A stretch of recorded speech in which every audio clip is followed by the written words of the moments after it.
last. Dr. Shashi Tharoor, thank you very much for your time here on Mirror Now. Can I start by asking you what you think of this year's budget? Look, the urban middle class is at least smiling this afternoon, and so are you by the looks of it. But then you're always smiling.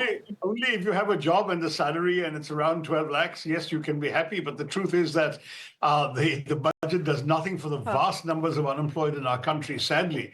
We have large numbers of people who are, unfortunately, a world record level of unemployment, particularly youth unemployment.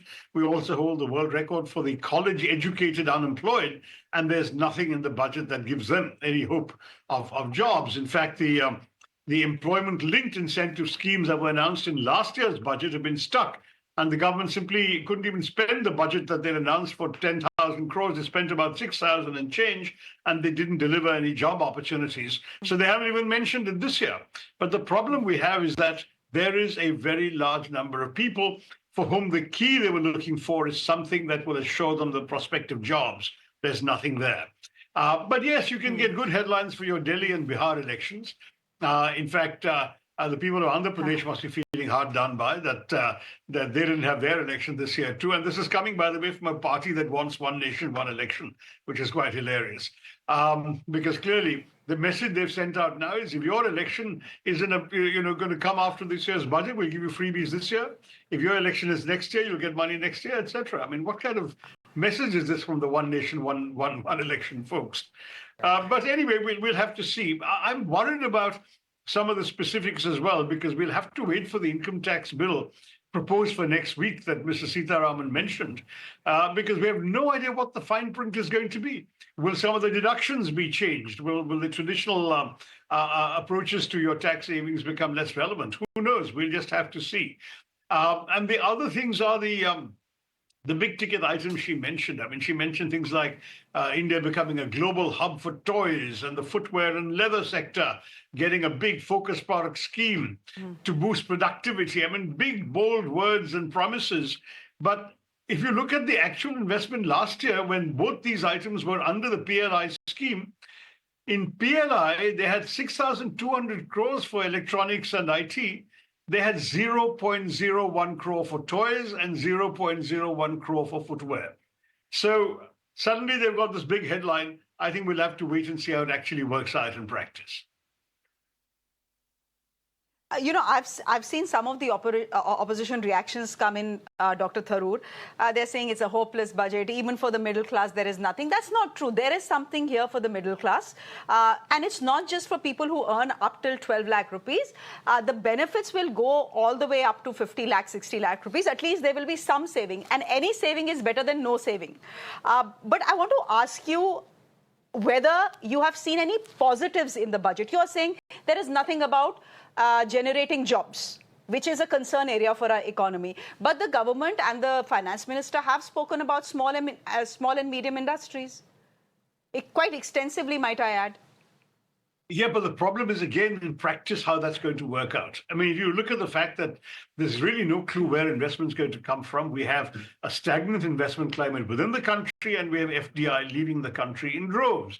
So when you've got a situation where in the last year alone, $23,000 millionaires migrated out of India and became NRIs, we are actually worried about whether this government is able to have the kind of approach that will breed the trust that the chief economic advisor talked about in the economic survey as lacking in this country.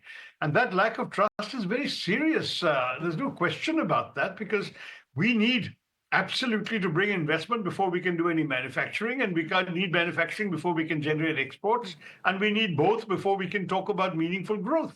Our growth estimates have already come down from last year this time. The prospect of Viksit Bharat will keep receding if we're unable to grow at a larger percentage than we're growing right now.